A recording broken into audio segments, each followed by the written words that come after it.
بسم الله الرحمن الرحيم. هل أتاك حديث الغاشية؟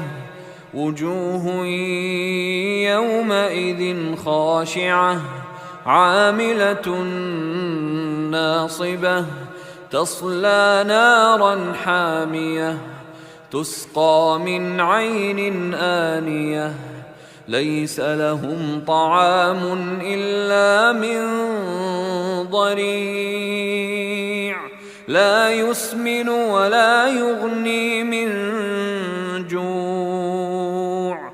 وجوه يومئذ ناعمة لسعيها راضية في جنة عالية لا تسمع فيها لاغية فيها عين جارية فيها سرر مرفوعة وأكواب موضوعة ونمارق مصفوفة وزرابي مبثوثة أفلا ينظرون إلى الإبل كيف خلقت وإلى السماء